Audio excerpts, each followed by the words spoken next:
இன்றே டவுன்லோட் செய்து உங்கள் ஃபேவரட் ஷோக்களை என்ஜாய் பண்ணுங்க. சார், வீடு ஃபுல்லா தேடி பார்த்துட்டேன் சார். கஜேந்திரன் எங்கேயுமே இல்லை சார்.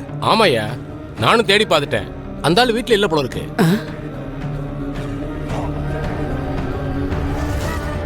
ஏமா, நீங்க சொல்ற மாதிரி கஜேந்திர வேலையா பக்கத்து ஊருக்கு தான் போயிருக்காரா? நான் தான் சொன்னேனே சார். நீங்க தான் என் பேச்சுல நம்பிக்கை இல்லாம வீடெல்லாம் தேடி உங்க நேரத்தை வேஸ்ட் பண்ணிட்டீங்க. இதெல்லாம் சொல்லுதுன்னு நீங்க என் மேல சந்தேகப்படுறீங்க. கஜேந்திர வீட்ல இல்ல சார். அவன் வந்தா நானே உங்களுக்கு ஃபோன் பண்ணி சொல்றேன். சரிம்மா, கஜேந்திர வந்தாருன்னா போலீஸ் ஸ்டேஷனுக்கு வர சொல்லுங்க. தேவையில்லாம தப்பிக்க பார்த்தாருன்னா அப்புறம் நல்லா இருக்காது, பாத்துக்குங்க. சரி சார். கஜேந்திரனை அரெஸ்ட் பண்ண சொல்லி மேலிடத்துல இருந்து உத்தரவு வந்திருக்கு. பாரா, என்ன பண்ணாலும் அரெஸ்ட் பண்றது தான் சார். என் தம்பி நீங்க அரெஸ்ட் பண்ற அளவுக்கு தப்பானவன் இல்ல சார். அவன் ரொம்ப நல்லவன். கட்சிக்குள்ள அவன் மேல இருக்கிற பொறாமையில ஏதோ பொய் கேஸ் கொடுத்திருக்காங்க சார். என்னம்மா நீங்க இப்படி சொல்றீங்க? கள்ள ஓட்டு போட்டு தான் ஜெயிச்சிருக்காருன்னு மொத்த ஊரே பேசிட்டு இருக்கு. இதுல யார் ஒருத்தர் போய் பொய் கேஸ் போட்டுருக்காருன்னு நீங்க சொல்றீங்க? இது நம்புற மாதிரியாமா இருக்கு? கஜேந்திரா, நீ இங்கேயா இருக்க? எப்படா அந்த போலீஸ்காரன் கண்ணில் படாம தப்பிச்ச? நான் எங்க தப்பிச்சேன்? அவன் தான் என்ன பார்த்துட்டானே. ஐயோ, அப்புறம் போலீஸ்காரன் உன்னை பார்த்துட்டானா? என்னடா?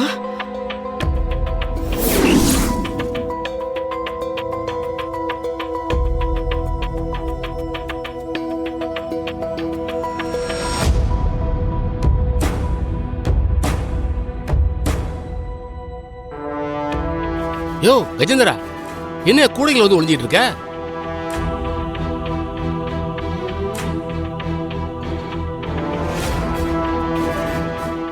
இங்க பாருங்க சார், உங்களுக்கு எவ்வளவு பணம் வேணும்னாலும் தரேன். நானு என்ன அரெஸ்ட் மட்டும் பண்ணாதீங்க ப்ளீஸ். நீ பணம் தரேன்னு சொல்றதெல்லாம் சரிதான். ஆனாலும் எப்படியா உன்னை விட்டுட்டு போறது? எனக்கு உன்னை மேலிடத்துல இருந்து அரெஸ்ட் பண்ண சொல்லி பிரஷர் போடுறாங்கயா. இத பாருங்க, உங்க நிலைமை எனக்கு நல்லா புரியுது. நான் கூடிய சீக்கிரத்துல பெயில் வாங்கிடுவேன். அது வரைக்கும் ப்ளீஸ் என்ன அரெஸ்ட் பண்ணாம இருங்க. நாளைக்கு போலீஸ் வந்து உன் தம்பிய அரெஸ்ட் பண்ணத்தான் போகுது. அத நானும் பார்க்கத்தான் போறேன். பாத்தியாக்கா, கிழவி என்ன பேச்சு பேசுதுன்னு? நம்ம கையில இருந்து தப்பிச்சிச்சுல, அந்த திமிர்ல பேசிக்கிட்டு இருக்க. அத விடுறா. இப்ப நாம இருக்கிற நிலைமையில இது மேல கோவப்பட்டு எதுவும் ஆக போறது இல்ல. இப்ப நம்ம பார்க்க வேண்டிய முதல் வேலை, லட்சுமி எங்க இருந்தாலும் தூக்கிட்டு வந்து அவ கழுத்துல தாலி கட்டுடா. அதுக்கு ஏதாவது ஒரு வழி பண்ணுடா. அப்பதான் நமக்கு நிம்மதி. அத பத்தி தான் நானும் யோசிச்சுக்கிட்டு இருக்கேன். அதுக்கு முன்னாடி இன்னொரு வேலை இருக்கு. ஒரு நல்ல வக்கீல பார்த்து எனக்கு பெயிலுக்கு ஏற்பாடு பண்ணும். என்ன விஷயம்க்கா? ஒரு முக்கியமான விஷயம். நான் வர வரைக்கும் நீ வீட்லயே இரு. வெளியில மார்க்கெட் அது இதுன்னு எங்கேயும் போயிடாத. நான் இன்னும் 10 நிமிஷத்துல அங்க இருப்பேன். சரிக்கா.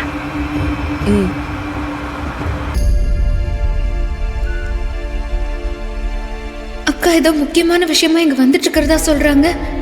வந்தா என் முகத்தை பார்த்தே கண்டுபிடிச்சிருவாங்களே.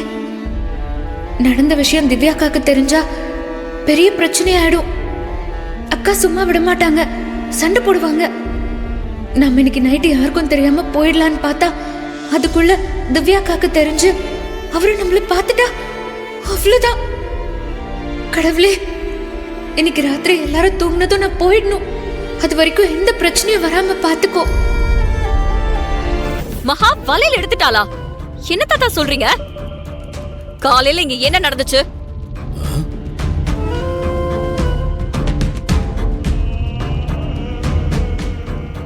ஏங்க, நான் தான் பேசிக்கிறேன்னு சொன்னேன்ல, அதுக்குள்ள ஏன் அவசரப்பட்டீங்க? ஸ்ரீ, அது ஒன்றும் பெரிய விஷயம் இல்லம்மா. பாட்டி, கண்டிப்பா இங்க என்னமோ நடந்திருக்கு. தயவு செஞ்சு மறைக்காதீங்க. தாத்தா என்கிட்ட எதையோ சொல்ல வந்தாரு. அது மட்டும் இல்ல, மகாவும் எனக்கு எப்படி தெரியும்னு கேட்டா. நான் இங்க வந்ததுக்கு வேற காரணம் இருக்கு. ஆனா மகாவும் தாத்தாவும் சொன்னது வேற விஷயம் மாதிரி தோணுது.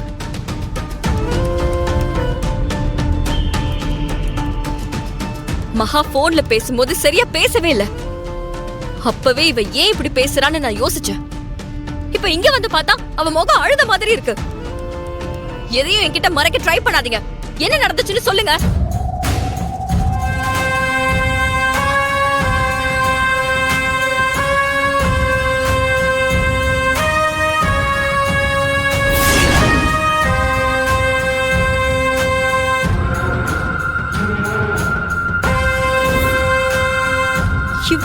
பெரிய விஷயம் நடந்திருக்கு, என்கிட்ட யாருமே சொல்லவே இல்ல.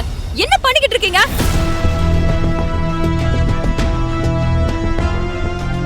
மகா, நான் கிட்ட போன்ல கேட்டல, ஏன் கிட்ட எதுவுமே சொல்லாம மறைச்ச? ஸ்ரீ, இத பாருமா, இதெல்லாம் ஒண்ணு வேணும்னு நடக்கல. வளையல காணுங்கிற கோவத்துல உன் சித்தப்பா அப்படி பண்ணிட்டாரு. ஆனா அது நடந்தப்பவே திரு வந்து மாப்பிள்ள பண்ணது தப்பு, மகா அப்படிப்பட்டவ இல்லைன்னு தெளிவா சொல்லிட்டான். நீ என்கிட்ட ஒரு வார்த்தை கூட சொல்லாம உள்ளுக்குள்ளே நினைச்சு நினைச்சு அழுதுகிட்டு இருக்கல. நான் போன் பண்ணும்போது கூட உனக்கு ஏன் குரல் ஒரு மாதிரி இருக்குன்னு கேட்டல, அப்போ கூட ஒண்ணும் நடக்காத மாதிரி காட்டிக்கிட்டு இருந்த. அது ஏன் தெரியுமா? அக்கா உனக்கு அந்நியமா தெரிஞ்சிருக்கா, அப்படிதானே? அக்கா அக்கா என்னக்கா, ஏன் இப்படி எல்லாம் பேசுறீங்க? நான் உங்களை அப்படி நினைப்பேனா? அப்படி நினைக்காம இருந்திருந்தா நீ என்கிட்ட விஷயத்த சொல்லிருப்பல. ஏன் சொல்லல? ஏன்னா நான் உனக்கு வேற யாரோவா போயிட்டேன்.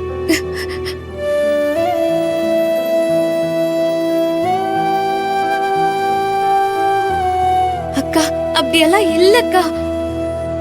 அவங்க ஏதோ வளையல காணோன்னதும் பதட்டத்துல கோவப்பட்டு தெரியாம பேசிட்டாங்க. நானும் அதை பெருசா எடுத்துக்கல.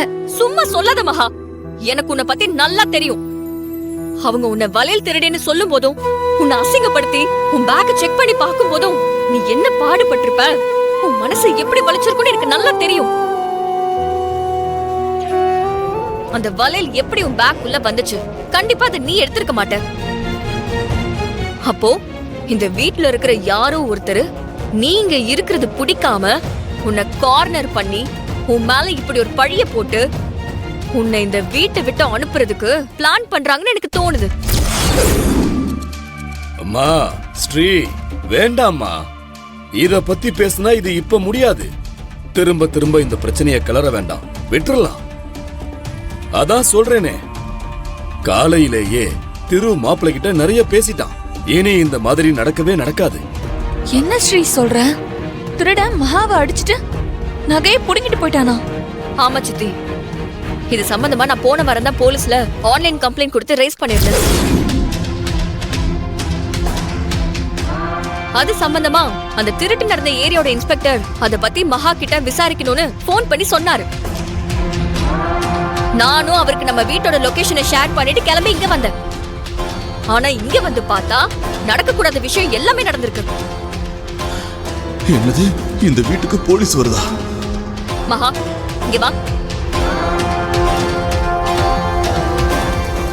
மகா, இப்ப அந்த இன்ஸ்பெக்டர் இங்க வருவாரு. அவர்கிட்ட உன்னோட அந்த வலையில அடிச்சிட்டு போன திருடனை பத்தி எல்லா டீடைல்ஸுமே தெளிவா சொல்லிரு. அப்பதான் அவங்களால சீக்கிரமே திருடனை பிடிக்க முடியும்.